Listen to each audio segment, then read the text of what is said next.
one very important task we have to do through this session, which is the most comprehensive coverage of Hindu Reform Revivalism, Parsi, Muslim and Sikh Reform and Revivalist movements in India. This is going to be a one-stop solution for you. Through this video, you will be able to understand what is the difference between a reformist and a revivalist, what is the difference between the different organizations and ideologies. And do remember one thing, that the purpose of this session is to make sure that you can get any question, be it statement-based or mains or prelims oriented in the examination. Now, as a topic, the social reform movement is quite big and it has multiple parts. We can divide it according to reformist, revivalists and then into religion itself. And therefore, I want you to be with me throughout this session to understand the ebbs and flows of this movement itself, and also understand that there is a certain thread which links all of these movements itself. More than that, there's a theoretical framework to the social reform movement, meaning that why did it start has a lot of baggage and a lot of background to it, which I will discuss in the beginning. So the first part of the lecture, we will discuss the theoretical background. In the second part, we will discuss the early interventions of the British into Sati, infanticide and thereafter slavery. Then we will go into Hindu Reform Revivalism, thereafter into Parsi Reformism, and then into Muslim Reform Revivalism. And last part is going to be Sikh Reform and Revivalism. And therefore, we will cover everything which is related to this topic in this session. So I hope you will be with me throughout this session itself. Now, before we begin, a very important announcement for you that on 10th of December, there is a mega event which is going to happen, which is called Unacademy Pratishtha. You would have to join us on the UPSC Unstoppables channel at 7 p.m. for all the educators, mega influencers and different surprises for you, which have been lined up on this day. So I hope that you will join us on 10th December, 7 p.m. live on the Unacademy Unstoppable channel. More than that, our Ignite batch is running as of right now with Salmat sir teaching polity. I hope that you have become a part of this course itself. But if you have intended to be a part of Unacademy and take guidance for the IAS program, do use the IAS English code to get a significant discount on the course fee. So this is a very important code which will be used by you to get access to all the features which are available in the Ignite 2026 batch. Now with this, let's enter into our most important discussion. The PDF of this session is going to be available on this Telegram channel. You can scan it, and any issues related to history optional or history GS, you can always join this Telegram channel. Now, our discussion, as I said, is divided into parts. Now, the first part is to understand why was there a need for reformism or the concept of socio-religious reform. Now, let's try to understand what had happened since the Battle of Plassey. And from Battle of Plassey, we have to come till the 1820s. And by 1800 or the turn of the 19th century, there was a certain argument which was being pushed. Once Plassey was won by the British, a conspiracy, thereafter, once Clive had won Battle of Buxar, with the grant of Diwani, the British were able to, in a way, entrench themselves into the Indian subcontinent as a territorial power. Now, initially, and the background to this is that you have to understand what is the difference between Orientalism and Anglicanism, because if you don't understand that, then the legislative reform of the early intervention period will not make sense to you. Now, in the initial period, Clive had what is called as a hands-off policy, which is he did not want to touch anything fundamentally. That is why when it came to taking out revenue out of Bengal, he said European supervisors over the Amin and Amil system, we will extract as much as possible, which in turn led to the Bengal famine. However, once Hastings comes through, there's a new ideology which is introduced in the Indian subcontinent, which is called Orientalism. Now, Orientalism is an understanding that we will mask our colonialism behind the old institutions, and therefore the most important aspect of Orientalism is that they will not fundamentally change anything. However, they will revive the decayed institutions of the Mughals, and the argument was to rule like white Mughals. The argument was that we will not fundamentally change because that will in turn lead to rebellion. And therefore, we will mask our colonialism behind this idea that we are ruling you through your old institutions. The problem with Orientalism is, as a colonizer, it is an inefficient form of what we call as extraction and colonization, because the institutions which were already available were there for extraction but not for exploitation. And therefore, when we talk about the Orientalistic philosophy, Hastings, you have Duncan, you have William Jones, and even Colebrook and Colin Mackenzie, these are officers which embodied Orientalism. Now, as per Orientalist understanding, you are not going to intervene into anything fundamental, and therefore socio and religious, which is social issues and religious issues, were off the table. That is why in the initial phase of the British in India, you will see no major intervention into the social. That explains the, you can say, enlightened ignorance of the British, that they were conscious of what was happening vis-a-vis Sati or the other issues which we are going to discuss, but they did not take any heed to it because they did not want to fundamentally enter into it, because they felt that there will be a certain rebellion because of that. And this is where the missionaries who were operating via Serampore, because the British did not allow them to operate via the British settlement itself. They were coming to the Danish and the Dutch colonies, and Serampore being the most important. Now what happens is that the missionaries start to operate in the Indian subcontinent. And once they start to operate in the Indian subcontinent, they start to identify issues in the Indian subcontinent, which is related to the women, which is related to the depressed classes. Now, let's be very honest when we talk about the context in which all of this is happening. I'll come back to the story once we are able to identify it. When we talk about women's issue in India, there are multiple issues, meaning they don't have access to education. Gender inequality is something which is totally entrenched. Multiple superstitions related to women itself. Then Sati, which is the immolation of, or well, the argument of self-immolation of a widow over the funerary pyre of the husband, is a very big issue, very entrenched, very common amongst the upper caste, and was spreading throughout the society itself. Then when it came to widow and widow remarriage, widows were asked to live in austerity. Child marriage was extremely prevalent, and if that was not enough, female child was considered to be a burden, and therefore infanticide was very, very common. Over and above that, the dowry system is also there. Not specific to the Indian subcontinent, dowry system is also there in the Western civilization, but the issues related to women were quite entrenched and intrinsic to the society at that given point of time. This is where we were at fault, wherein when we look at 17th, 18th, 19th century India or Indian subcontinent, there were multiple issues related to the women. The same would be true for depressed classes, where we have untouchability, we have lack of education, poverty, they get exploited by the upper caste. Further, when we talk about pilgrimage centers, social mobility, there is nothing which is given to the depressed classes generally. Now, all of this is identified by the missionary. However, the British do not want to respond to it under the Orientalist philosophy, because they believe that this will fundamentally alter everything in the Indian subcontinent, and therefore it makes no sense, and we will in a way avoid rebellion by not playing too much with the society or religion itself. Religion is something which the British were already something very, very cautious about. Now, by the you can say 1780s, 90s, and by the turn of the 19th century, the first philosophy which challenges Orientalism is called the Evangelicalist philosophy, wherein they argued that the white man's burden is there, and therefore the light of Christianity needs to be spread across the Indian subcontinent so that these forms of issues are removed. However, except for Charles Grant, nobody really took them very seriously. But the real change in imperial philosophy, or what is called as ideology of the Raj, comes because of a person called Jeremy Bentham.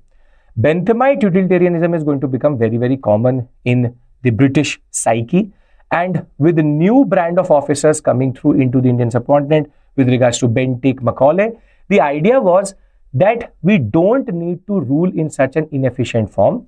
You would know utilitarianism with the idea of the maximum good of the maximum number, and therefore here the maximum good of the maximum number is actually a wheel used to argue that we need to now intervene into the Indian society. Now, The utilitarian philosophy is very interesting, and I'll tell you why. Because they argue that we cannot rule properly if we don't fundamentally change the institutions. Then how do they avoid rebellion? The idea was indoctrination of a certain strata of the Indian society, which in turn justifies colonialism, believes in colonialism, and the product of what we call as English education is going to be the middle class intelligentsia, which in turn is going to bind the British into the Indian subcontinent. Now, utilitarianism was something which challenged Orientalism, and in the education policy, there is this imprint of this debate, which is called the Orientalist versus Anglicanist philosophy, wherein vernacular education should come through, or the concept of what we could today call as English education should be there. And since 1813, the Charter Act gave 1 lakh rupees for the education of the native. There was a major debate on how this money should be allocated. We know the famous Macaulay's Minute of 1835, which says that a shelf, which is technically not true, but a very derogatory statement for the knowledge systems of India, which is one single shelf of a European library is equal to all the knowledge in the Asiatic sector. Thereafter, the Orientalists will start to lose ground, and the utilitarians are going to then introduce English education and the idea of downward filtration theory of Macaulay, which is teach the upper strata, they will then teach the lower strata. Now, why am I having this discussion? I'm having this discussion to produce one actor in this story, which is called, who are called the middle class intelligentsia. The middle class intelligentsia, or the middle class intellectuals as they're called, the idea is that they are the product of English education, and they have professions which the English introduced into the Indian subcontinent. But what is their role in this story? These men were very important actors who responded to something of the British, which is called the Socio-Religious Reform Movement. But more than that, because they think like a Britisher, eat like, their culture has been made into an English culture, but they look like an Indian, they are basically the breakwaters between the lower strata and the colonizer, wherein they believe in the British. These are the early moderates, these are the early nationalists also. This, wherein the utilitarian philosophy will basically backfire on the British, because these men will read freedom, liberty, they will get to know about the American Revolution, the French Revolution, which in turn will lead to them to ask for the same later. But the point was, we are in the formative phase of that story. So, in the beginning, what I'm trying to establish is the actor of this story, which is the middle class intelligentsia, who will become conscious of these issues. Now, the question is, how did they become conscious of these issues? Now, we already know that this was prevalent. The missionaries were talking about it, but the British needed to justify colonialism in India. So, I'm now creating the theoretical background. I'll keep on telling you what I'm trying to do. I'm creating the theoretical background in which the British will intervene into the social. Now, the British have to justify colonialism, and there are two major justifications which they gave. Therefore, colonialism in India had two major pillars. The first pillar was the economic argument, which is that we are an industrial nation, and therefore, we will make India a spitting image of the metropole. We will make India an industrial nation. Therefore, we will introduce industrialization. And the hope of the middle class intelligentsia was that the destruction of the countryside, the destruction of the peasantry, the deindustrialization, forced commercialization, and land revenue systems were a necessary, you can say, process to go through to become an industrial nation. This argument will be broken down by the economic nationalists later. Dadabhai Naoroji, G.V. Joshi, R. Siddharth are going to break this argument. It is not the development of the underdeveloped, but it is the underdevelopment of the developed. This argument is a separate issue altogether in modern India. However, there was one more justification which the British created, which is called the moral justification, and you would know it as the white man's burden. Now, when a native or an Indian asked a Britisher, why are you here?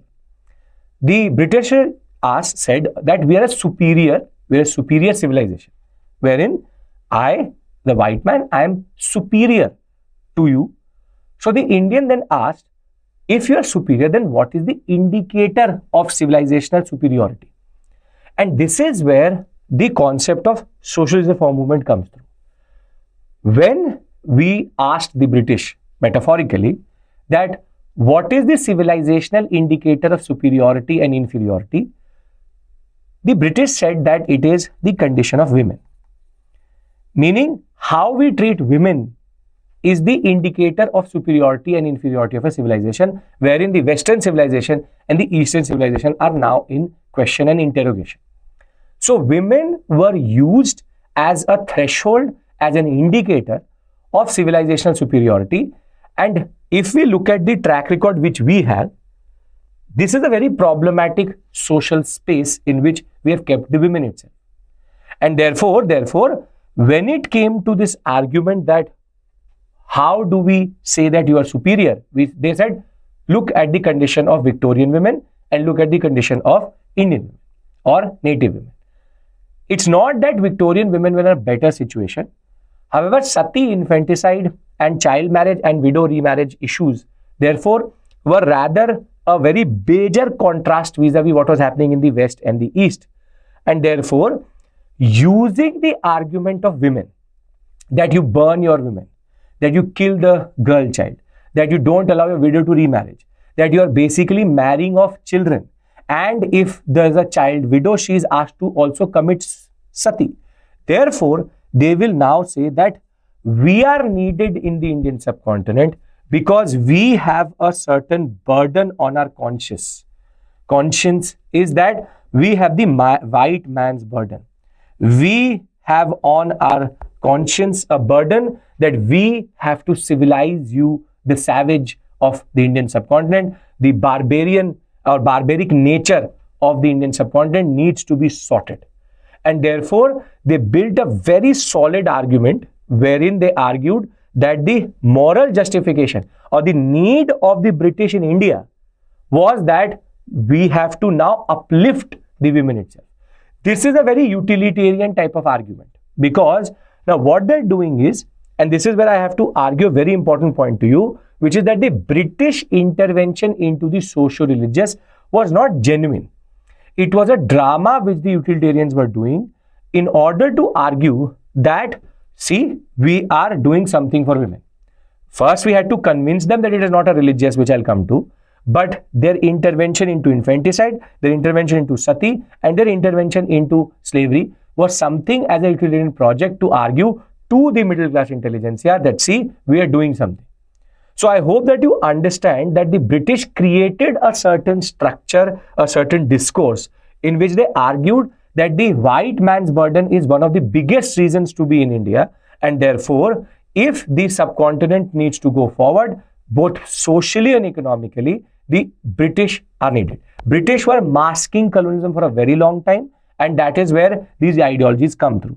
Now, once the British have established that women's position in India are problematic, they will now try to create a certain, you can say, legislative space in which women-based issues will be taken into consideration. Now, the question which should come to your mind is that if legislative reform, which I'm going to discuss next, is based on the British idea of utilitarian project to justify themselves being here, then where do the social reformers come through? And this is where basically the Socio-Religious Reform Movement is a reaction to this white man burdens argument. Basically, when the British and the missionaries started to criticize the Indian subcontinent beyond exception on these issues, it is men like Raja Ram Mohan Roy, Ishwar Chandra Vidyasagar, Derozio, and for example, Pandita Ramabai or Malabari, who now took it upon themselves from Swami Vivekananda to Dayanand Saraswati. They took it upon themselves to argue that no, Indian civilization is better. We are not what we seem we are, and therefore they started to reform the areas which the British actually identified. So basically what the British did was that they showed us a mirror, and in this mirror there was a very ugly image of women and depressed classes, and thereafter the Socio-Religious Reform Movement is nothing but a response to this criticism, to this image which the British showed us. So therefore, as I said, this is where the main portion of this topic comes in, wherein they will ask you, why did the Social Reform Movement happen? And the reason for that is, initial intervention is because of the utilitarian project, and thereafter it will become autonomous. They will introduce it, we will then make it our own, and our social reformers are thereafter going to then start to address each of these issues systematically so as to break this argument. It was about arguing, and this is where the revivalist movement was more specific in saying that the glory of the Indian civilization goes beyond the Western civilization itself, and therefore white man's burden is just a fake idea created by the British to rule in India itself. And therefore, if there's a question which comes in where what are the reasons for the social reform movement to be there, this is the reasons. Why did it happen? These are the reasons. We can link this up. Modern education as introduced by the utilitarian project will produce the middle class intelligentsia. This middle class intelligentsia is thereafter going to become cognizant of the prevailing socio-religious practices. The British rule is going to now impact us in two ways. First, it will create an argument that Western culture is better, and there will be opposition to Western culture which will come through from the different channels of the Indian society. And the British and the Christian missionary criticism was creating a space in which there was a need of intervening into these practices so that the moralistic argument of the British to be in India is removed. If you link all of these topics together, you will be able to get a very good 150-250 word answer wherein you are very well arguing that it is not just an autonomous random movement. Social reform movement is not random. It is based on a certain process. The ideology of the Raj changes, middle class intelligentsia emerges, British justify or indoctrinate this middle class intelligentsia. The argument was middle class intelligentsia will thereafter respond to the criticism of the British, and that response is called as the socio-religious reform movement. So I hope now you understand why did it happen, because if you don't understand this, then for you it is just a series of fact after fact after fact. No, it is more than that. There is much more to this story related to the larger story of colonialism, from its expansion to its consolidation to how the British were creating an argument to be in India. And therefore, I hope this first part of this lecture is totally clear to you, that how did the British create an argument and how did the social reform movement happen.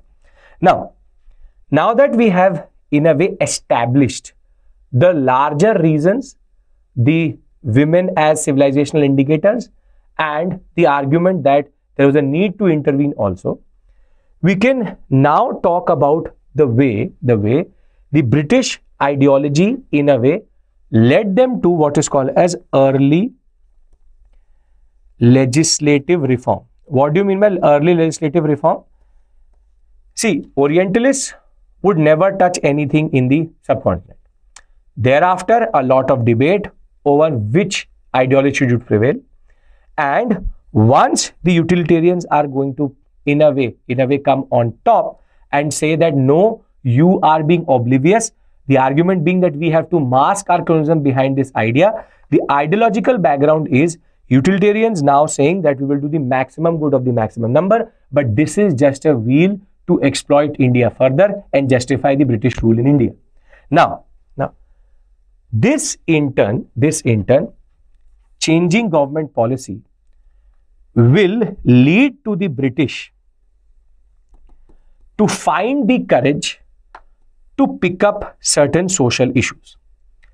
But there's a very interesting concept behind this, which is that even the utilitarians had a certain, you can say, fear and hesitation. If you look at Sati, infanticide or slavery, they are the only three areas where the British dare do something in the beginning itself. When we will reconstruct the story of this whole sector, you will realize until and unless the British were not 100% sure that this was not a religious practice, the British refused to legislate upon it. Meaning, all social reformers, in this Raja Ram Mohan Roy played a very important role, all social reformers had to convince the British and even the utilitarians who wanted to intervene to argue that we are here because you will burn your women. The argument was that first prove to us that it is a social practice, not a religious practice. Once it has been proven that it is a social practice, not a religious one, we are ready to legislate upon. And this is where 1857 also played a very important role, because all interventions voluntarily by the British on their own were pre-1857. Once the revolt of 1857 will happen, as it is, the British will not care is it a social or religious practice, because in Queen Victoria's proclamation there was a very conscious understanding that we got the revolt of 87 or revolt of 87 or the mutiny of 87 was something as a response to what the British were doing in the socio-religious in that regard. So what I'm trying to again argue to you is that let's be very honest that the British very categorically and very specifically pick and choose what they wanted to actually intervene into. And therein also was a long story of convincing the British that no, you can intervene into Sati because it is a social practice, not a religious practice. This leads us into the second section of our discussion. So the first section of our discussion was the theoretical background in which we understand socio-religious reform movement. The theoretical background, in order to just summarize, I'll keep on summarizing as I go on, was that the socio-religious reform movement is nothing but a response to the British criticism. There is the angle of English education, there is the angle of Orientalist philosophy, and there's also the angle of missionary criticism.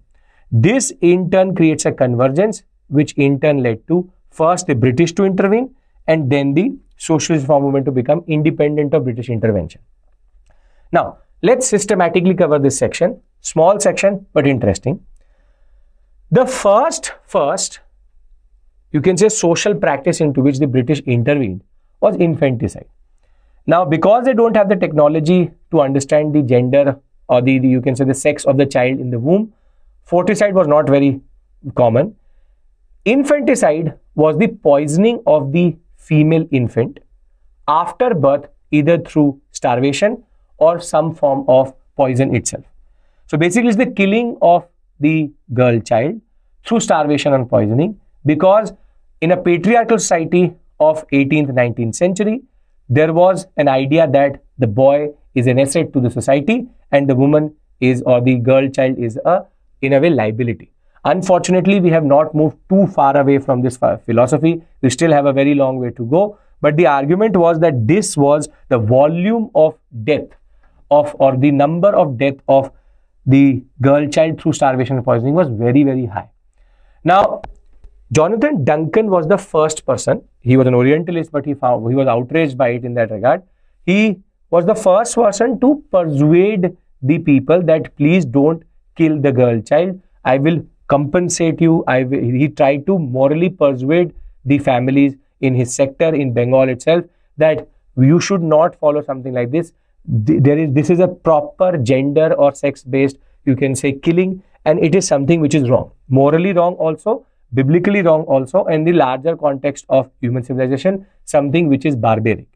This is where they were getting their arguments also to rule us. Now, William Carey will be very instrumental in proving to the court of directors and later the British officers in India itself that this practice was not a religiously sanctioned practice, but a socially prevalent concept.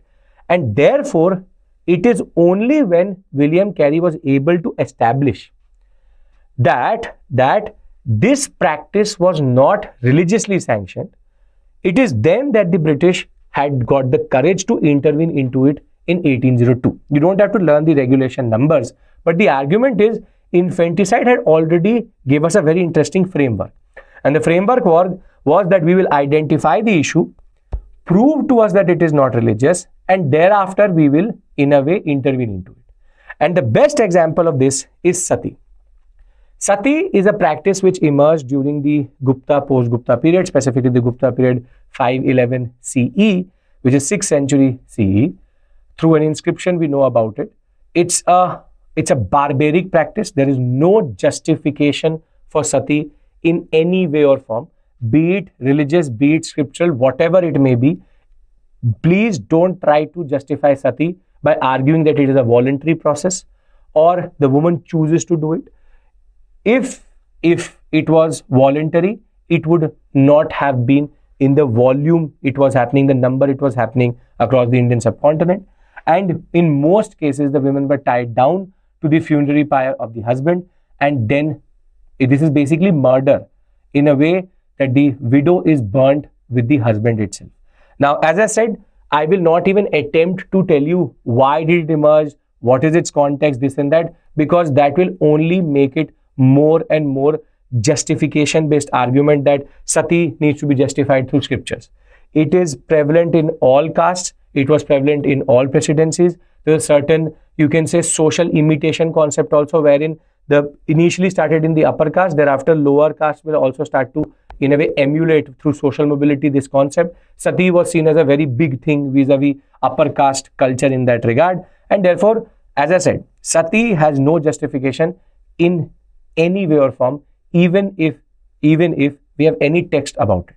So sati was a practice which should never have existed in the Indian subcontinent, and the intervention into it was very, very important. Now, the British were not the first to actually intervene into sati.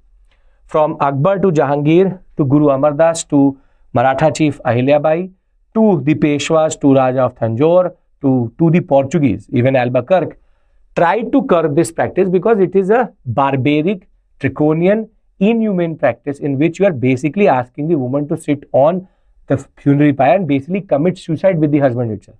And it would still be suicide if it was done voluntarily. This is done where women used to basically try to run away from the funerary pyre. They were tied down, chained down to the pyre, and therefore it was pure murder of women with their husbands when they were dead. So in 1789, the collector of Shahabad, which is Brooke, disallowed sati within his own sector. Thereafter, in 1795, Colebrook, a judge, and the Sadar Divani Adalat judge itself is going to demonstrate that this practice has nothing to do with the Vedas or Hinduistic religion. Further, there will be a lot of attempts made between 1789, this period of early 19th century, but it is Wellesley who complicated this issue, because in 1797 also, Midnapur district magistrate said that you can't burn a child widow on the funerary pyre of the husband. But Wellesley complicated this issue because in 1805 he gave in a petition and showed documents to the court and thereafter the court of directors that this practice was religiously sanctioned. Something which Colebrook had disproved, he will prove that sati had religious sanction, and therefore if we abolish it, there will be dissatisfaction. Therefore, after 1805, the British will abandon their crusade against sati because they were now convinced that it was a religious practice. And therefore, after 1805, there was a need to convince the British that no, Wellesley was wrong, and 1795, 1797, whatever intervention was there previously was correct. And this is where, after witnessing sati in front of his own eyes, Raja Ram Mohan Roy will himself, after 1818, start a campaign against sati. This is where he will very systematically prove after 1818 that sati has no religious sanction, be it Upanishads, be it Vedas, be it any other text. It is a social practice, and that is where the judges of the Supreme Court, the Court of Directors, and the Governor General will now start to realize that yes, Wellesley had misled us. And that is the context in which the legislature will come through Bentinck being a utilitarian Governor General. In 1829, finally, the British will have the courage, based on a very big and you can say very popular campaign of Raja Ram Mohan Roy against sati in Bengal. And through this regulation, this practice will be banned, and all government servants will be held responsible along with zamindars if it is done in their own sector. But by 1829, still the British have not fully entrenched themselves in the Indian subcontinent. So the impact of this legislation is a different thing altogether. Be it the 1802 legislation, be it the 1829 legislation. What is the impact is a separate issue altogether. But the British did, after the Court of Directors sanctioned, the British did find the courage to legislate upon Sati. So therefore, be it Sati or be it infanticide, there was a need to prove to the British that yes, this is a social practice. The last thing into which the British automatically intervened was slavery. Now, 1833 Charter Act argued that slavery should be banned in the Indian subcontinent. But in India, slavery is a complicated issue. In a way that the way we think of black slavery, the slavery of chattel slavery which happens across the Atlantic, does not really exist in the Indian subcontinent. We have the Dasa-Dasi tradition since the Vedic period itself, but that is based on a concept of debt. And we also have the Diwane Bandagan and the slave market of the what we call as Delhi Sultanate and the Mughals, wherein you could basically buy able-bodied men in these markets, but that is not specifically the most brutalist form of slavery like black slavery. Black slavery is pure chattel property-based violent slavery in that regard, and therefore what they were banning was black slavery. And in the Indian subcontinent, we also had people working in temples for free in order to get the benefaction of the god. People used to work on land for free so as to restore its fertility in the larger context of what we call today as a benefaction from the god of fertility. And therefore, the British will take 10 years to figure out what really to ban. That is where there was a specific legislation which was passed in India in 1843, which basically banned slavery vis-a-vis black slavery, which is buying and selling of people on ports, specifically black slavery. This is where William Wilberforce and the movement which was there, the abolitionist movement which was there in the 1813, 1808 onwards, all of that was not specifically towards the form of slavery we have in India. They were rather basically going against the American form of slavery. And while slave trade was banned in 1820 in most of the British dominions, the British will try to figure out in India what to ban. And it is in 1843, the Indian Slavery Act, that the sale of a person as a slave is banned, and buying and selling of slaves is also, in a way, an IPC offense. This is where the British drew a line.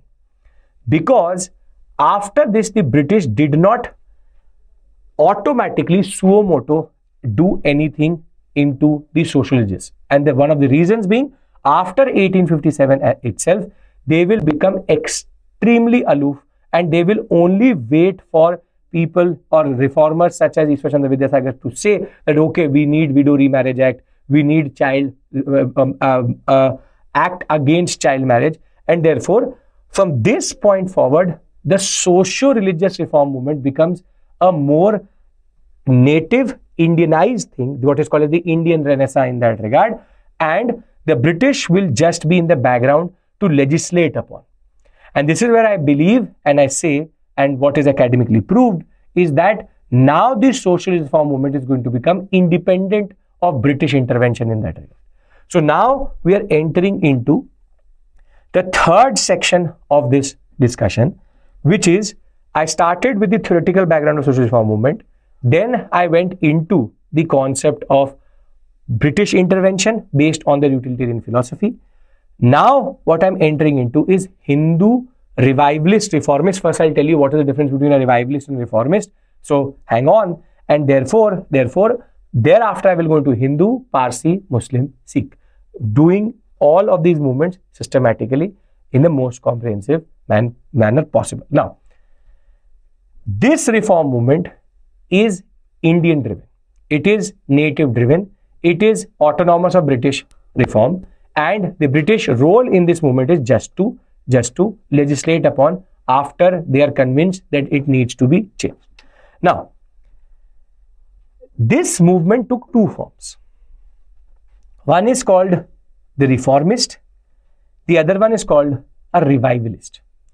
Now, this is again an area in which UPSC can ask you a mains question, wherein what is the difference between a reformist and a revivalist?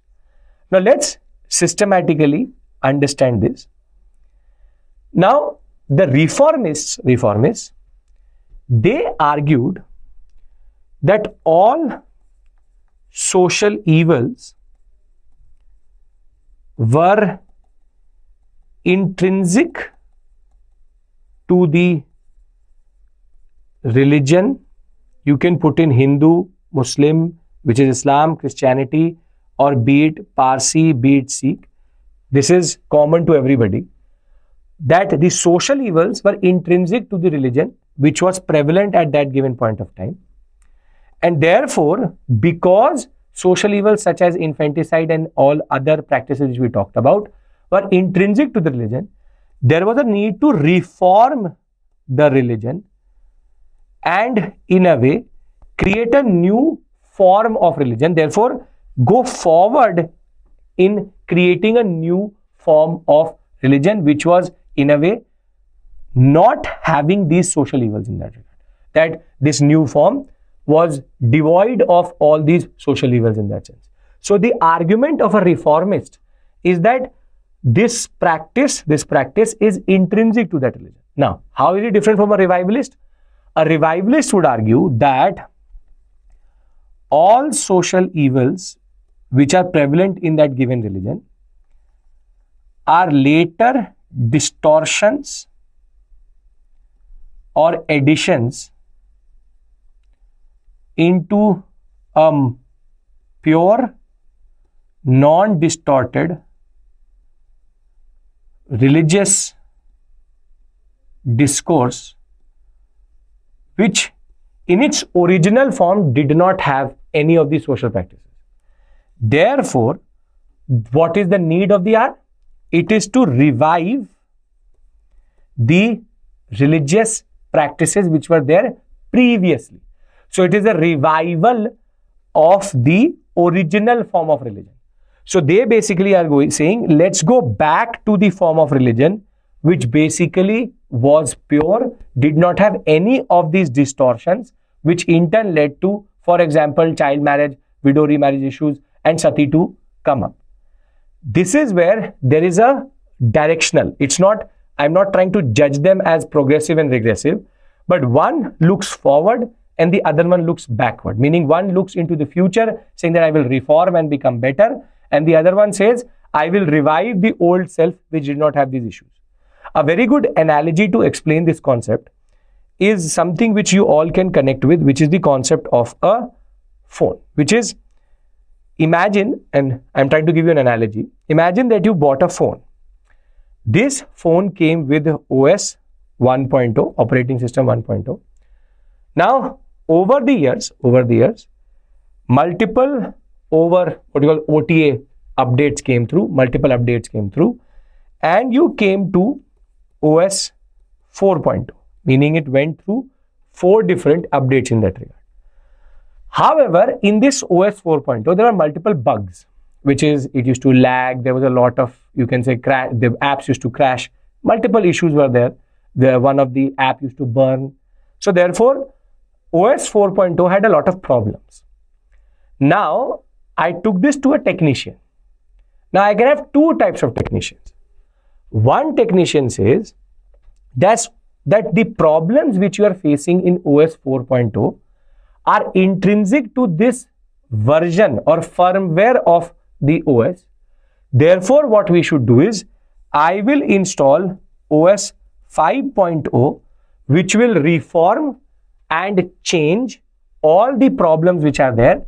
So therefore, I am giving you a newer version of this OS or this religion, which is going to be devoid of all the problems which you faced.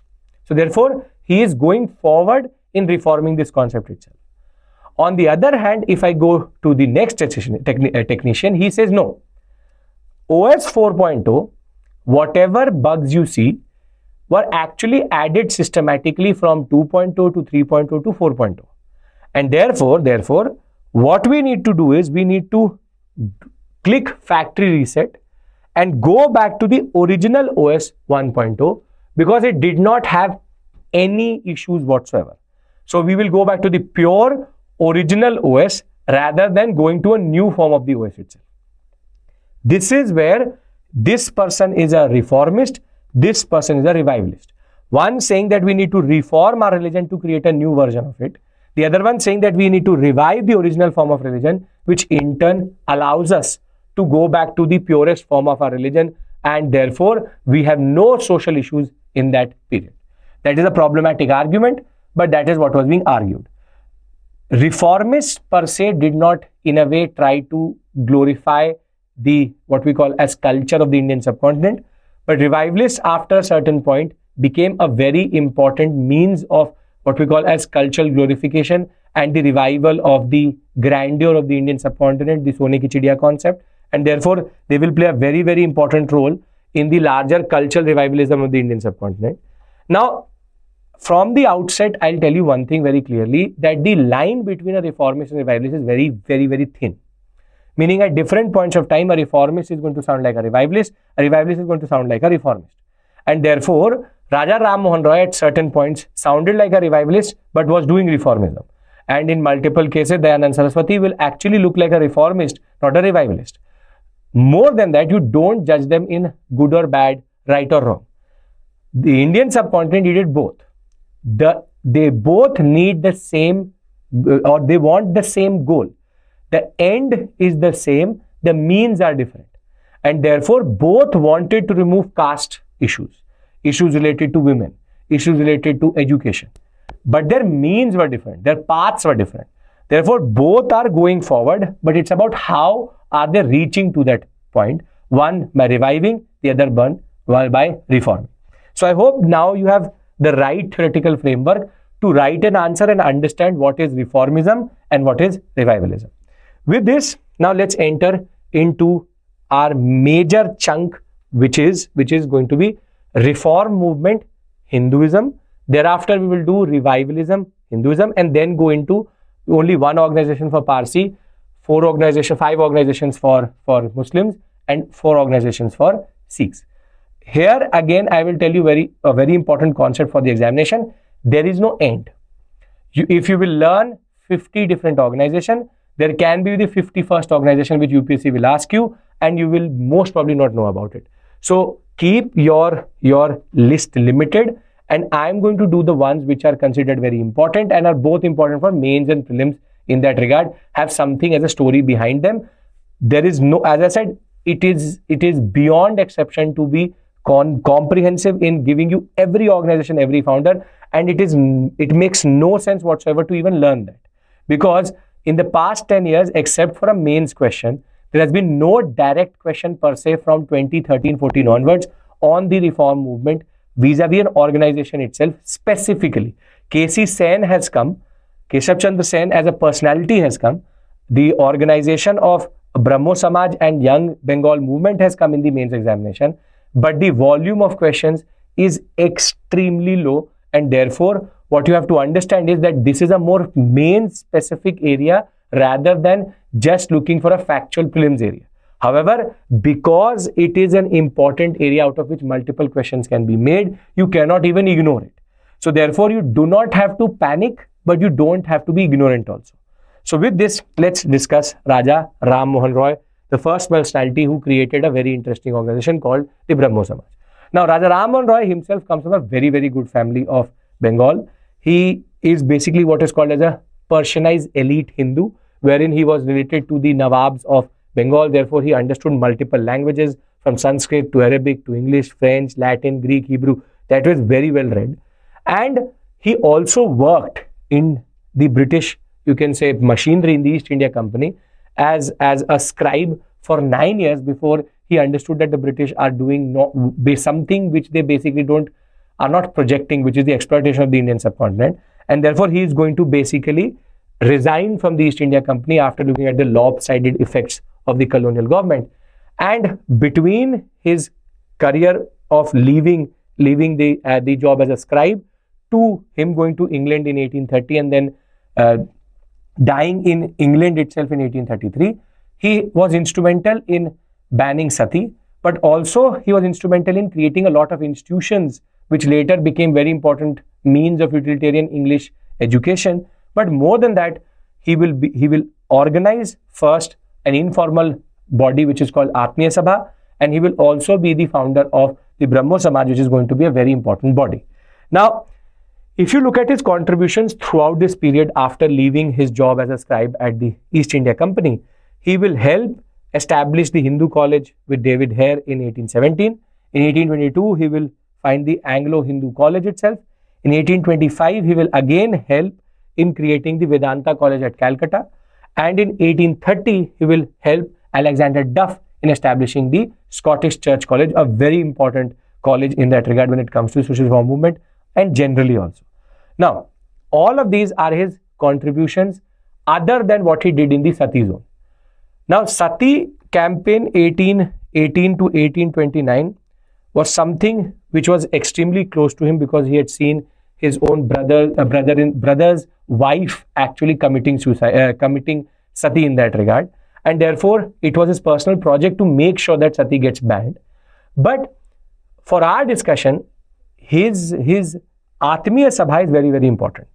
Because though this was not a formal organization and came into existence in 1815, and it is under this banner that he is going to basically campaign against Sati, this organization will create the theoretical framework in which Brahmoism or Brahmo Samaj will come through, which is Ahmediya Sabha was an informal organization which as people used to meet at his house, but very important people from Dwarkanath Tagore to Devendranath Tagore to the Tagore family generally was associated with Raja Ram Mohan Roy, and Ahmediya Sabha will introduce the concept of a reforming of Hinduistic practices through what is called as Vedantic philosophy. This is where basically he is now becoming problematic because Vedantic philosophy means Upanishadic philosophy. Vedo ka ant, the last part of the Vedas is Upanishad, so Vedantic philosophy.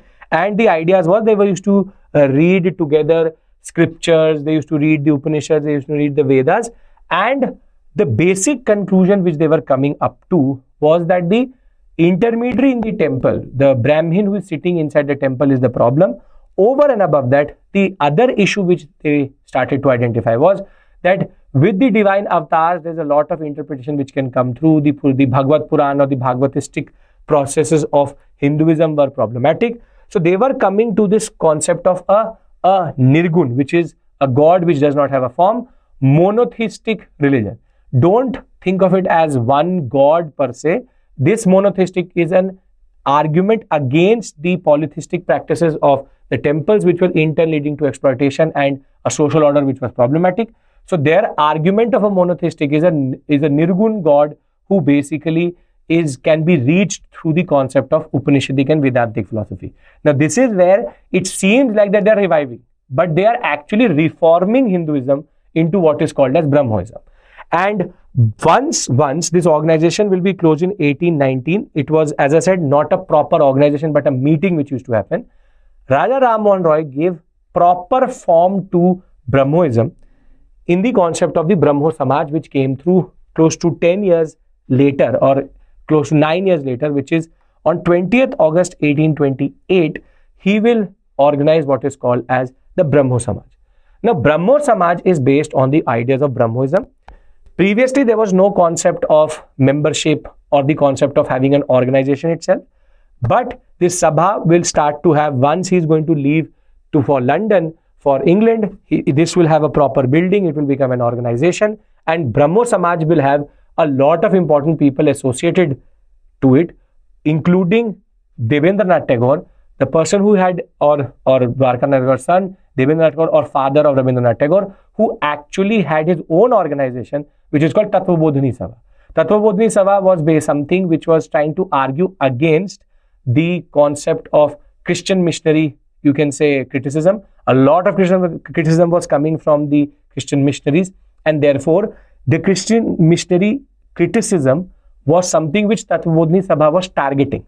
And therefore, Devendranath Tagore is going to be, in a way, intrigued by the concept of Brahmoism, and later Tattvabodhini Sabha is going to be merged with the Brahmo Samaj. Now, what is the ideology of Brahmoism? What is the ideology of the Brahmo Samaj? A very important point in the larger context of your preparation.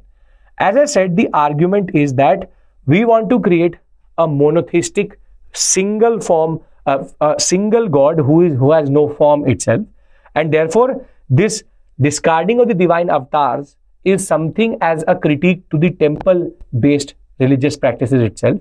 And in a way, they are both saying purifying and reforming. This is where I said at different points of time, they will seem to be the same, which is a reformist and revivalist blurring is going to happen. And therefore, through the reading of the Vedas and the Upanishads, the Brahmoistic philosophy was about creating a new order which was based on the readings of not the Bhagavad Puranic verses or the Puranic verses itself, but the Vedas, the most purest of the text in that regard. It was about spiritualism, it was about denouncing Sati, it was about denouncing caste system, it was about talking about widow remarriage, it was in a way denouncing child marriage. And therefore, this organization is going to create an alternative to the Hinduistic practices. Till today, Brahmoism exists. However, once Raja Ram Mohan Roy will die, there was a need for leadership. And this is where Debendranath Tagore is going to step up. And Debendranath Tagore is going to now become the most important figure in the Brahmo Samaj. He will take the Brahmo Samaj argument and very systematically break down the Christian missionary criticism. However, he will also reel in a very important person, and the one who is going to lead to a split. His name is Kesab Chandra Sen or KC Sen. Now the problem is, though Debendranath Tagore brought in KC Sen into the Brahmo Samaj fold, and KC Sen will do wonders that way in spreading the Brahmo Samaj into the Bombay Presidency, thereafter into the Decca sector, which is the eastern, you can say the Bangladesh side of Bengal at that given point of time. KC Sen was too radical for Debendranath Tagore, because KC Sen started to challenge caste and the concept of the sacred thread, and now started to do widow remarriage, intercaste marriages. This is where Debendranath Tagore and the original order of the Brahmo Samaj had a little bit of conservatism. Brahmo Samaj, in a way, because it was based on the elites or the Brahmin community of Bengal, they had a certain conservatism to them. For them, challenging the sacred thread, challenging the caste system outrightly was problematic. Though Raja Ram Mohan Roy talked about it, but the problem was when KC Sen started to burn the sacred thread, intercaste marriages happened under the fold of Brahmo Samaj, there was a rift which was developing between Debendranath Tagore and KC Sen. And this is where, because of the practices of KC Sen, Debendranath Tagore will expel KC Sen out of the Brahmo Samaj, which will lead to the first split in the Brahmo Samaj, and two Brahmo Samaj will come into context. One is called Adi Brahmo Samaj, the other one is called the Brahmo Samaj of India. And Adi Brahmo Samaj will take Debendranath Tagore's conservatism forward. However, with the death of Debendranath Tagore, Adi Brahmo Samaj is going to become useless, because it was just trying to argue that the Vedas are infallible, cannot challenge the Vedas, and therefore they were trying to also justify the caste system, and it was all about Christian missionary response. On the other hand, Anand Mohan Bose and KC Sen are going to now take their crusade against caste system and the larger reform in the form of the Brahmo Samaj of India. However, within the next 5 to 6 years, KC Sen is going to become a problematic personality himself. Why? Because he will start to think that he's an avatar of one of the gods, and he was campaigning against child marriage. What he will do is he'll marry his own minor daughter to the Raja of Coach Bihar, and in turn will turn out to be the biggest hypocrite. And the second split is going to happen, where the Brahmo Samaj of India is going to become the Sadharan Brahmo Samaj, which was basically the faction of Anand Mohan Bose, and the second one is going to be called Brahmo Samaj of India, which remained with KC Sen. This does not exist today because with KC Sen's death, it became redundant. Sadharan Brahmo Samaj exists today as an organization. Now, the question is, what to do with all this information? For the purpose of the examination, if you can remember this flow chart, which is Atmiya Sabha giving way to Brahmo Samaj. Brahmo Samaj then splitting up into Adi Brahmo Samaj, and thereafter Brahmo Samaj of India, and Brahmo Samaj of India then splitting up into Sadharan Brahmo Samaj and Brahmo Samaj of India. If you can remember this, and this is Debendranath Tagore, this is K.C. Sen, this is Anand Mohan Bose, and this is again K.C. Sen. If you can remember this, more or less this topic is sorted for you. This is the only organization which is complicated, from Raja Ram Mohan Roy to Debendranath Tagore to K.C. Sen. Other organizations are straightforward and much more, you can say, only one dimension, not multiple dimensions with multiple splittings. So I hope that Brahmo Samaj and the reasons for its split is sorted, and therefore this is a question which came in the examination also as a mains question, over which what is the Brahmo Samaj idea in that regard? Nirgun Sapna, monotheism, the concept of challenge to child marriage, and Sati. Over and above that, you can always argue about the discarding of divine avatars, and criticism of temple pandits is something which the examiner is going to expect from you. So I hope that this is sorted. Thereafter, we have a Portuguese national in India who became very, very important. His name is Henry Vivian Derozio. Now, Derozio is an important personality because he was the, you can say, founder or the foundation on which the Young Bengal movement is going to emerge. Now, he, inspired by the French Revolution, talked about a lot of things which people were not ready in the 1820s and 30s, which is the concept of freedom, liberty, the unequal relationship of the Indian sector and the metropole sector, the unequal relationship between the colony and the mother country. Something where he's also called the first nationalist in that regard, because he will create a movement. His students of the Hindu college, basically after his very untimely death, are going to found the Young Bengal movement, and through multiple journals such as the Pantheon, from the Gyaneshwar, the Enquirer, the Hindu Pioneer, multiple organizations and multiple, you can say, texts which were produced by the Young Bengal movement, they were basically challenging colonialism. And this is where the Young Bengal movement was important. It was based on the idea that we need to challenge colonialism. It was questioning the political relationship. However, the problem was that this was too radical for its own time. Henry Vivian Derozio and his understandings were important. But the problem is that this liberty and freedom was too radical for 1820s and 30s. Maybe after 10, 15, 20, 25 years, it would have been more prescribed. Young Bengal was not prescribed too much. Though these journals remain a very important, you can say, source of Young Bengal ideology, but the idea is Young Bengal movement in its, you can say, contemporary period was not prescribed by people because they were asking uncomfortable questions, which was not possible at that given point of time.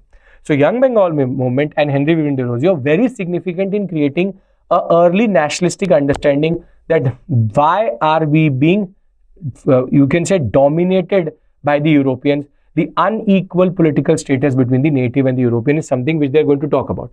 Other than that, child marriage, social evils, polygamy within the Kulin caste is something which they also targeted. But this is a very interesting point about the Young Bengal movement, which you should know.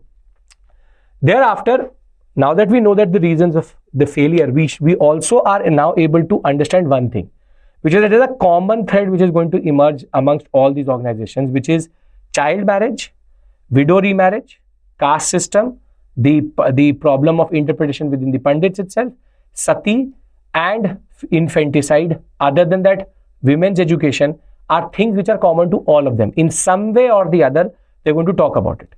Now comes a very important personality of Bengal, Ishwar Chandra Vidyasagar. Ishwar Chandra Vidyasagar is a pioneer of two things: girls' education and widow remarriage. Because of his efforts, the Widow Remarriage Act was passed in 1856, and as the inspector of schools, he's going to run 35 schools at his own cost for girls and set up institutions which will promote education of women and girls. And therefore, he was a pioneer in producing a space in which education for women and girls' education was being talked about. So it was about freedom for women, which is emancipation of women from the different problems which existed in the Indian subcontinent at this point of time. And he will also be the secretary of the Bethune School, which is going to be very important for higher education of women. This came in the examination, that who among the following was the secretary of the Bethune School, and that is Ishwar Chandra Vidyasagar. But Ishwar Chandra Vidyasagar is equally important for Sanskrit. Sanskrit as a language we know today, and Bengali language is very important. The Sanskrit college was opened up to everybody based on merit rather than just based on caste, and it was open to non-Brahmin students. But more than that, the Bengali language as we know today, the prose which are used, the Bengali primer, a primer is a text which is used by teachers to teach students, that and the style in which Bengali is written today, all were developed by Ishwar Chandra Vidyasagar himself. And this is where Ishwar Chandra Vidyasagar, his, you can say, feathers in the cap go from the Bengali primer, the prose system of Bengali, women's education, girls' education. He himself ran multiple schools, and that way he is a pioneer. He is a pioneer in liberalism, in modernity, an educationist. He will go after the Hindu practices which were problematic, Sati, child marriage, and the discrimination of lower castes also. That is where his opening of the gates of the Sanskrit college to non-Brahmin students and based on merit was also very, very significant. Thereafter, we go to an offshoot of the Brahmo Samaj, which is called the Prarthana Samaj. Now, when Keshav Chandra Sen visited the Maharashtra sector, which is the Bombay Presidency, two brothers, which is Dodaba Tandharkar and Atmaram Pandurang, got inspired by his understandings, and the Brahmo Samaj of Keshav Chandra Sen produced Prarthana Samaj. However, this organization is not known for these two brothers, but rather the men who were associated with it, which is Narain Chandavarkar and you have R.G. Bhandarkar, but the most important personality, Justice M.G. Ranade. M.G. Ranade was very, very well connected to the Brahmo Samaj, Brahmo Samajic understanding, but also Prarthana Samaj, he was a very active member. What is more important is that M.G. Ranade and these men allowed Prarthana Samaj to develop an understanding which was within the Brahmo Samaj also, but also independent of it, and it never split. One of the reasons for that is that M.G. Ranade and the scholars of this sector did not make Prarthana Samaj too radical. So they kept it within the certain sphere of what we call as traditionalism and conservatism, and that is why though Brahmo Samaj split up twice, Prarthana Samaj never split. So again, monotheistic understanding of Brahmo Samaj, socio-cultural reform. They were against what basically Devendranath Tagore was saying, that the Vedas are divine, infallible, cannot be challenged. They said that it can be challenged. They rather used the, you can say, abhagyas and the texts of the Marathi Bhakti saints such as Namdev and Tukaram to argue what they wanted to argue. And they kept a distinction from the Brahmos of Bengal. And the reason for that is that they said that we will not disconnect or break from the past. We will keep our modernity and understanding within the traditional space of what is needed at that given point of time. This is where the Prarthana Samaj can be seen as a mature version of Brahmo Samaj, but Brahmo Samaj became too radical, split up. Prarthana Samaj never split up. So you have to remember the organization and founder. What the easiest way of doing it is to make a table. I'll tell this to all my students in class. Just make a table with organization, founder, and basic salient features of ideologies, and you are sorted with this module. Now we go into a zone, one of the most towering figures of the Reformist movement, which is Swami Vivekananda and Ramkrishna Paramhans, or what is called the Ramkrishna Mission. Now, why is this very, very important? Because Swami Vivekananda does not really properly fall into reformist or revivalist. He is a thinker, he is a very important personality. At different points of time, he will seem like a reformer and a revivalist both. But first, let's discuss his teacher, which is Ramakrishna Paramhans, because that is the idea he is going to absorb. Ramakrishna Paramhans, after interacting with different faith saints and developed developing his own understanding and ideology, he came to a very important conclusion, and that is his basic philosophy.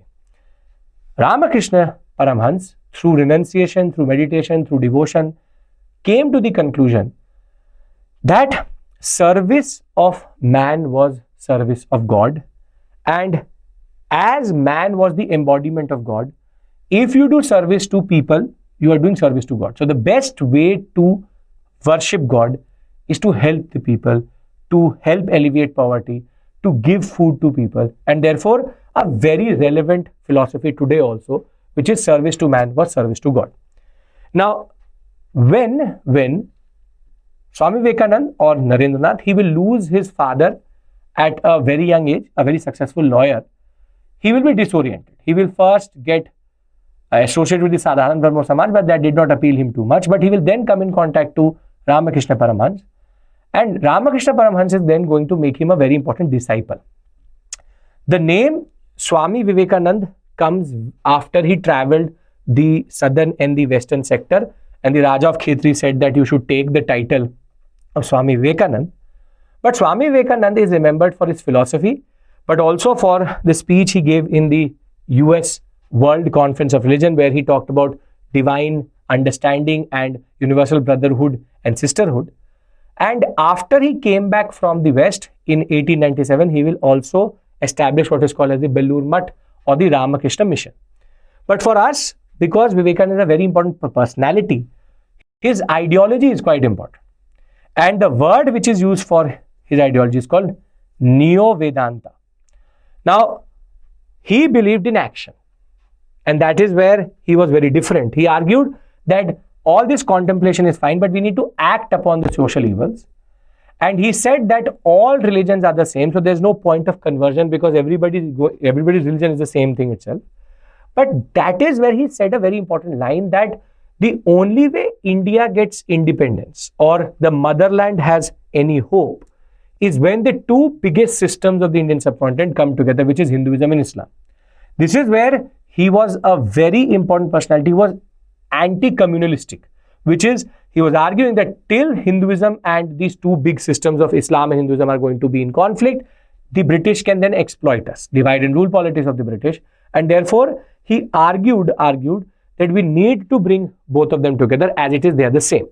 He will go after the caste system, superstitions, ceremonies and rituals, but his core philosophy is called Neo-Vedanta, which is Vedantic philosophy of Upanishads and Vedas, spiritualism, the concept of inner consciousness, the concept of meditation, now brought in with a new concept that we also have to do service to people. It is called New Vedanta or Neo-Vedanta because now Vedantic philosophy has been added with service to people. So Ramakrishna Paramhansa's understanding and Vedantic understanding, when brought together, you get Neo-Vedanta, which is the concept of Vedantic philosophy plus the concept that you have to help the people. And this is where he will talk about liberty, equality, free thinking, and the Ramakrishna mission, which was established by him in 1897 at Belur. He will then embody this idea that service to people is service to God, and Ramakrishna mission till today embodies Swami Vivekananda's ideas, and the mission has a mission that they want to do service to people, because Atma and its purification can only be done, soul's purification can only be done if you do service to people. We are ignorant and we are not true to God if everybody is enlightened, everybody has money, but still poverty exists in the Indian subcontinent or in society itself. Something as a very relevant philosophy today. That is why Vivekananda remains very, very relevant till today in our society. Thereafter, we have a very interesting personality. His name, Shiv, Narain, Agnihotri and Deva Samaj. He was an active member of the Brahmo Samaj, wanted to start his own organization. In 1887, he will do that. However, he will start as a theistic society, believing in God. But once he will start to, in a way, do further inquiry, he will become an atheist and basically start to talk about morality, soul, good action, rather than God itself. This is where he will write what is called as a Deva Shastra, in which he will talk about not to take intoxicants, non-vegetarian food should be avoided, non-violence, and basically it will be about moral and ethical practice rather than just God. So Deva Samaj starts as, very ironic name though, Deva Samaj starts as believing in God and ends up becoming an atheistic society. Thereafter, we have 2 to 3 very important personalities. First is Behramji Mewarji Malabari. Malabari, very important personality. Any text or any newspaper at that given point of time would sure have Malabari's contribution. He is also an author, a publicist, and multiple poems he wrote in Gujarati during the 1875 period. And more than that, he is also considered to be a proper Gujarati scholar. But Malabari is not remembered for Gujarati itself as a language, but for his actions against child marriage and for widow marriage. He was instrumental in creating the context in which the Age of Consent Act is going to come through. He was the one who criticized the priesthood. He said that they were misinterpreting the scripture itself. The scriptures were not the problem, but the interpretation was. And therein, the Age of 91, he will play a very instrumental role. He will also write multiple notes on infant marriage and widow remarriage. And he was an editor of the Indian Spectator, but any newspaper at this point of time had Malabari's contribution that was. Very towering figure as an author, as a journalist, and as a social reformer. And Age of Consent Act of 1891, one of the direct consequences of his crusade. Thereafter, we have an organization which he and his friend started. It is Dayaram Gidumal who started Seva Sadan with the help of Malabari. This organization is going to be for women, both upper and lower caste, for women who had been discarded by society, exploited by society, so they can support themselves. Seva Sadan will be very, very significant and is still significant in supporting women in the larger perspective. Thereafter, we have Gopal Hari Deshmukh, all called Lokhitwadi. He comes from a very good family from Maharashtra, an outstanding champion of social reform in Maharashtra in Bombay Presidency, said that religion needs to change if it cannot absorb social reform. He will use again the words as his sword in that regard. Hitechu was his weekly. Thereafter, he wrote Gyan Prakash, Hindu Prakash, Lokhitwadi, periodicals through which he used to criticize the social practices which were prevalent at that point of time. Further, in 1848-1850 period, he will write what are called the 100 letters against the social practices, and therefore he will highlight the need for reform in the Indian society. That was quite significant. Thereafter, we have, unfortunately that was, within Hinduistic reform, the only woman, which is Pandita Ramabai. Now remember, Ramabai Ranade is different. She is the wife of M.G. Ranade, and Pandita Ramabai Saraswati is different. Now, she comes from again a Brahmin family of the Maharashtra sector or the Bombay Presidency sector. She was actually orphaned at a very, very young age, and she at a very young age also learned Sanskrit scriptures. When she will marry, she will be again widowed within 2 years, and she is a person who lives by example, because she then became an independent woman, supporting herself without remarrying, and also becoming a pioneer and a force for women's reform in that regard. Her contributions include getting the title of Saraswati and Pandita at the Calcutta University because of the way she used to recite the Vedas and the Upanishads. But she will also establish the Arya Mahila Samaj, which is going to be significant in promoting women's education, stopping child marriage, and the Seva Sadan of Pandita Ramabai plus the Arya Mahila Samaj, which will come together to help women. Seva Sadan, there are 2 Seva Sadan, remember. One is the Seva Sadan which I showed you here, which is of Gidumal and Malabari. There is a Seva Sadan of Pandita Ramabai also, and of Ramabai Ranade rather, and Pandita Ramabai had Arya Mahila Samaj. So Seva Sadan of Ramabai Ranade, Seva Sadan of Malabari, and Arya Mahila Samaj, all in the same space of helping women. Thereafter, we have in the 20th century some organizations who basically became from social reform to larger nationalistic understanding of reform, wherein we have the Servants of India Society by Gopal Krishna Gokhale in 1905, and this organization is going to rather help people in understanding nationalism, but also training people for service of India. This is where the nationalistic understanding comes through, which was helping India in that sense. Further, they will help in opening schools, hostels for tribal girls. They will organize multiple campaigns against sanitation, education, healthcare. It is beyond exception that how the nationalistic understanding changed these organizations. We have one more organization by M.G. Ranade and Raghunath Rao called Indian Social Conference, is to meet at the sidelines of the INC between 1887 and 1895. And this also advocated for intercaste marriages and polygamy that way, and the idea, and opposed polygamy rather. And the idea was, this is again not an organization per se of social reform, but it is social nationalistic reform in that regard, because it was about doing service for India and for the Indian citizens, or whatever idea of India they had. The last such organization is called the Social Service League, organized by and founded by N.M. Joshi himself, one of the founders of the All India Trade Union Congress, also in 1920. He will also give what we call as reading rooms, schools, nurseries, cooperative societies, meaning now it was not about reforming the society, it was about developing a certain civil society within India and helping the people in that regard. That is where these last three organizations are reformist, but in a different way in that regard.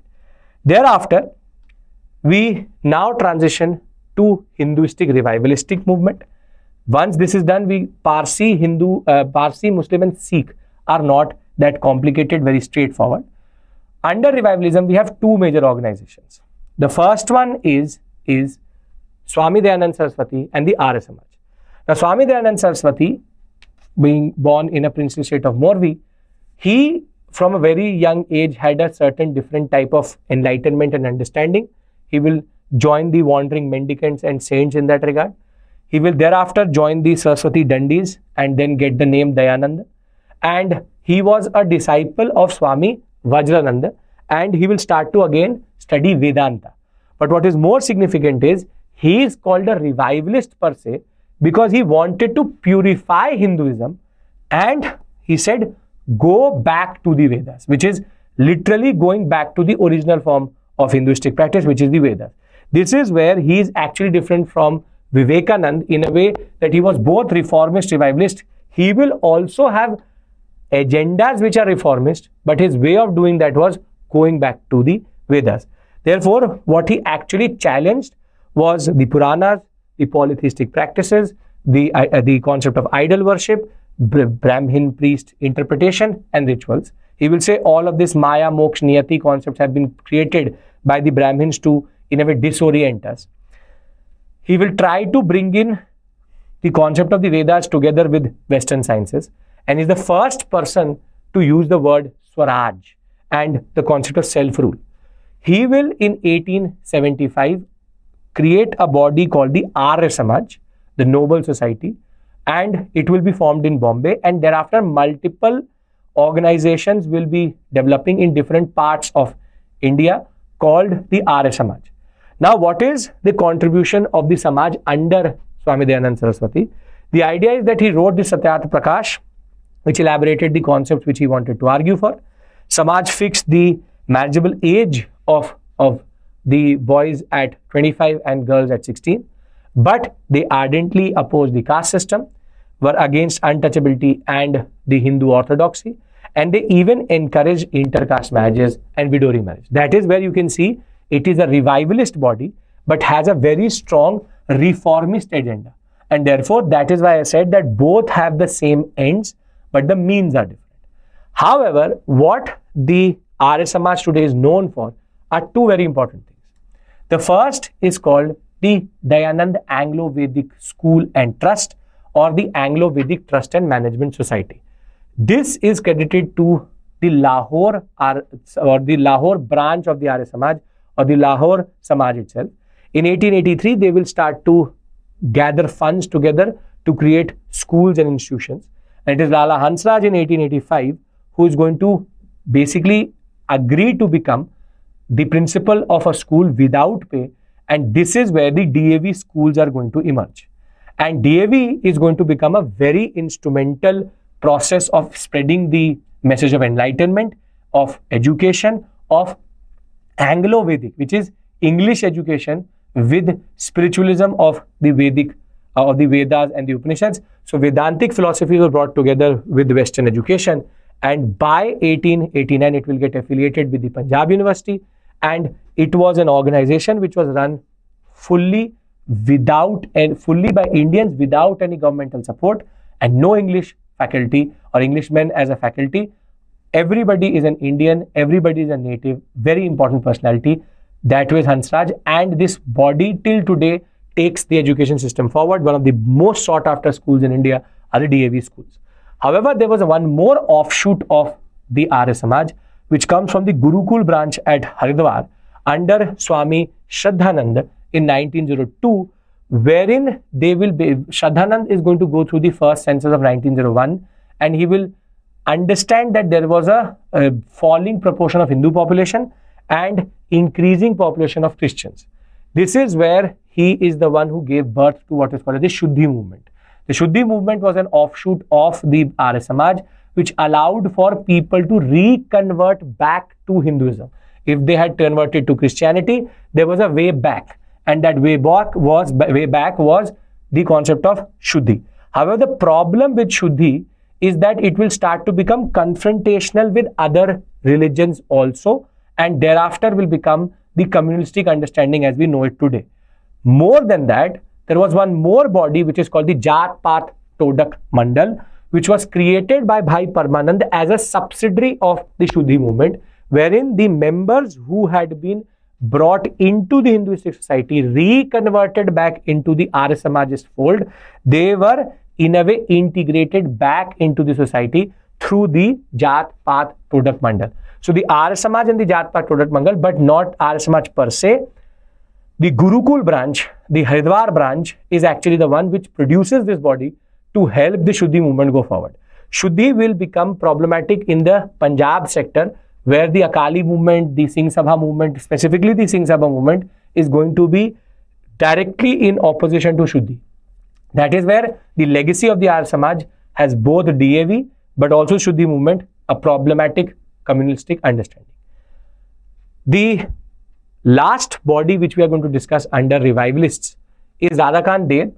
Problematic personality, was part of a lot of the early nationalist organizations also, what is called pre-INC associations. But he was basically a rival of Raja Ram Mohan Roy.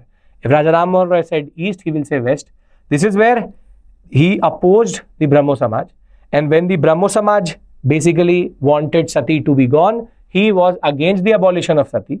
Everything else is basically a paradox, where he's talking about women's education, Western education, but he was saying that Sati should be there, while Brahmo Samaj was saying that Sati should not be there. Now, with this, Hindu revivalism is over. Our biggest section, the third subsection, is over.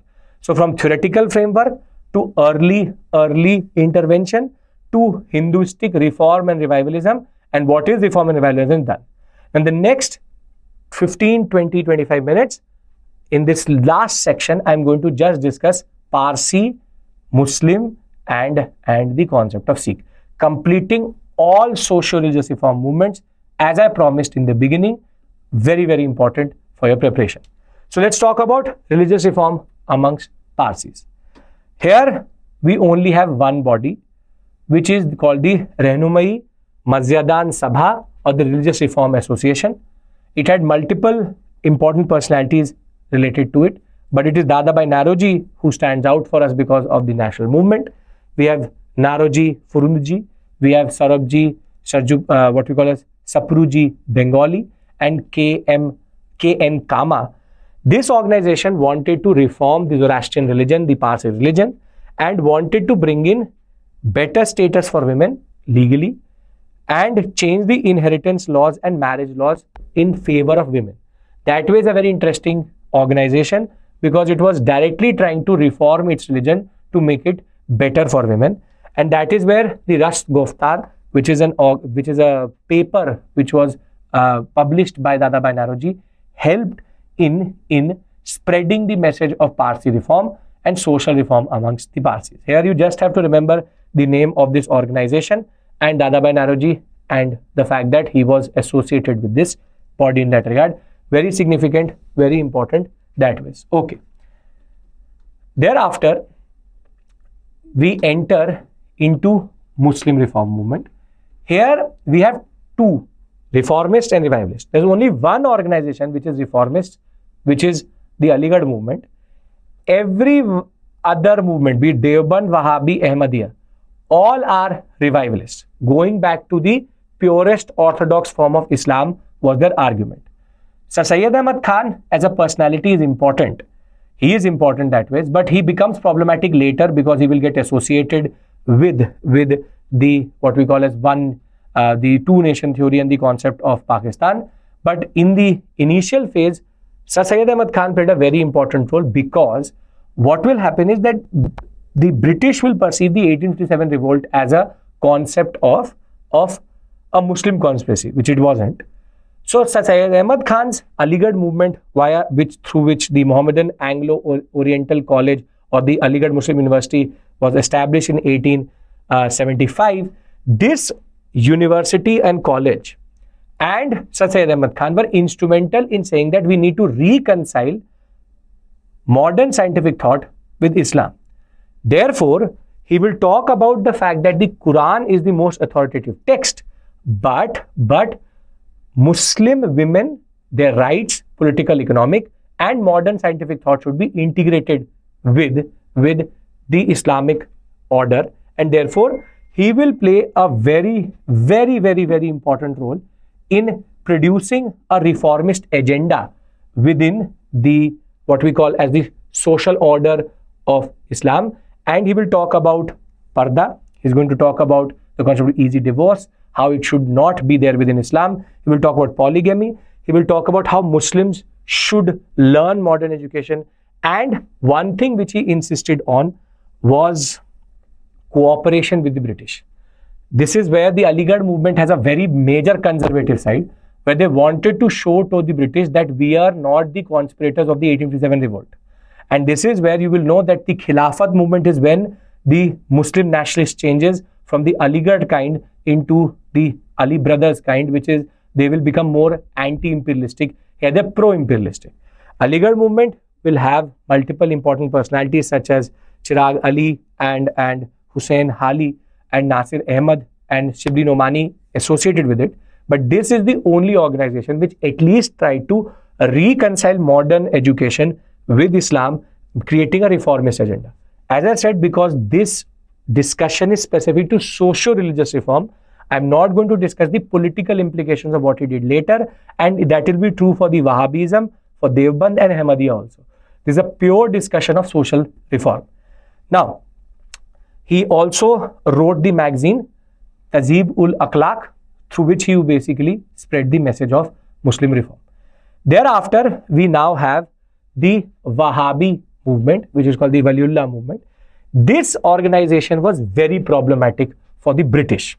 It's a revivalist movement which talked about bringing Islam back to its original form, purifying it of un-Islamic practices which were produced in the, you can say, evolution of Islam through hadith, through biddat, through the concept of interpretation.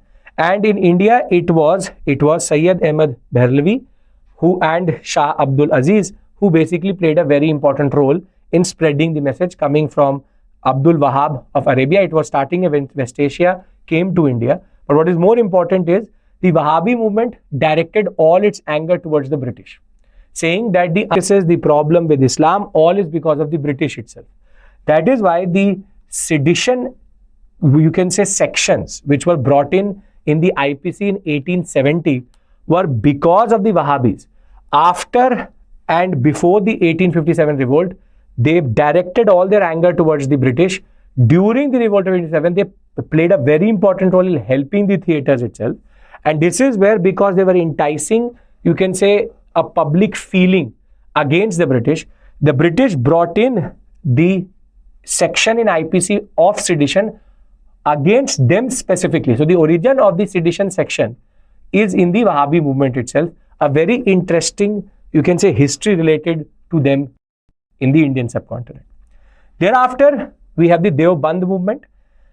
Deoband had against a revivalist movement within Islam, but had two very important concepts, which is pure teachings of Quran, that is why it's a revivalist organization, which is they will try to bring back or revive original Islam itself, but also keeping their struggle alive against British rulers. This is where Deoband and Wahhabi have something in common.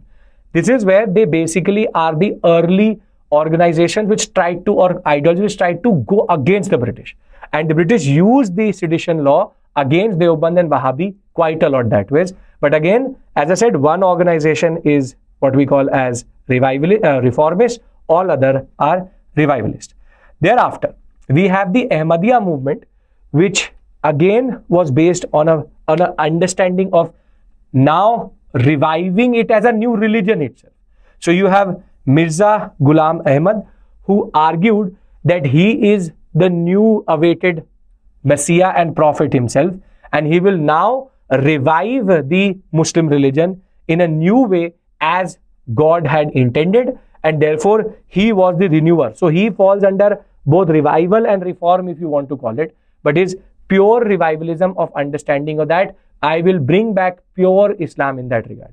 Here, pure Islam would mean that any form of interpretation, any form of change which had brought in through a certain form of evolution which happens in every religion needed to be removed. This is where the revivalist concept comes through.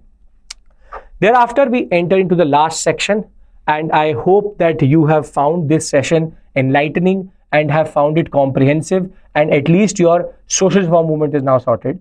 When we talk about the Sikh reform movement, here again we have interesting developments such as the Nirankaris, the Namdharis, and the Singh Sabha and the Akali movement, all trying to reconcile modern education, modernity with Sikhism. But the first is the Nirankaris.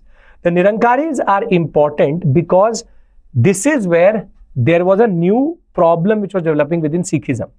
Within Sikhism, some people used to, or some Sikhs used to worship the Gurus, some Sikhs used to worship the what we call as concept of God, which was Nirgun, that is called Nirankari, and the idea that the formless God is to be believed in. And this is where Baba Dayal Das was very important, a contemporary Ranjit Singh, very important personality in arguing that we don't need to go for idol worship of the human gurus and the tombs and graves of these gurus. Rather, we need to follow the formless God, hence Nirankari. But why Nirankaris are considered important is because of the marriage concept of Anand Karat.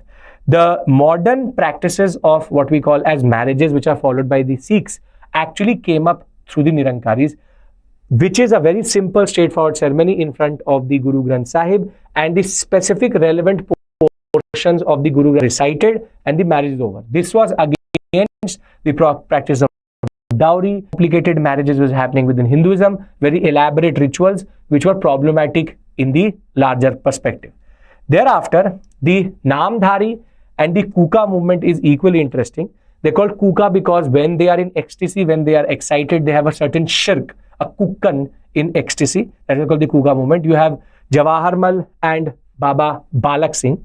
They are the ones who will take the Nirankari movement of Anand Karat, which is the simple marriages, forward, but they will also challenge caste system, female infanticide, barter of daughters in marriages, and they will make this inexpensive simple marriage very, very popular.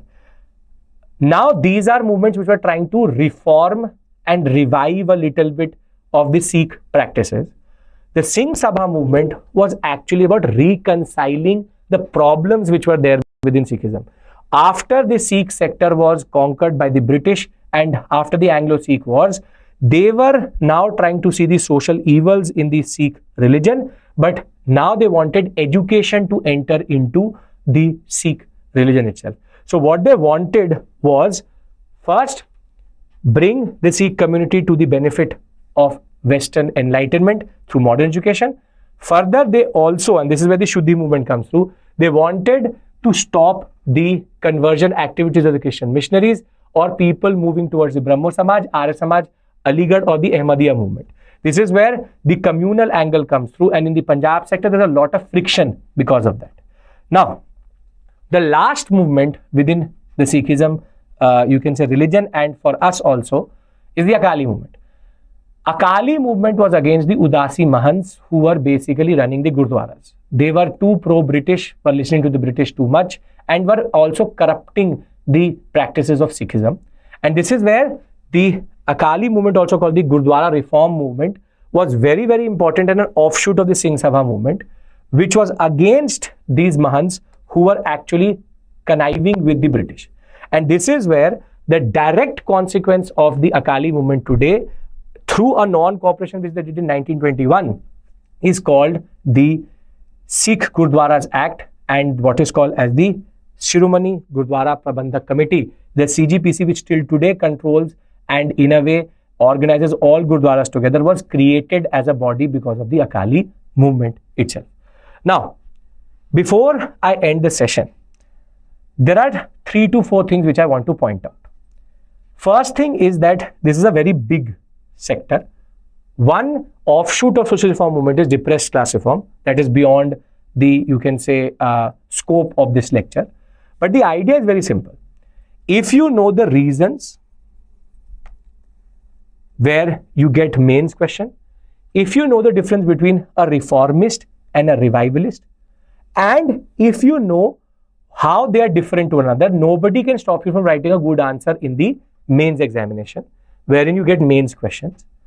Further, statement-based questions and match the following questions on organization and founder is very standard and common. So, please, out of this discussion, do 2 things. Understand why did the British intervene, why did they hesitate. Understand the difference between revivalism and reformism, and also just make a table out of the information which is given here. This PDF will be available on my Telegram channel. You can join that, I will share it.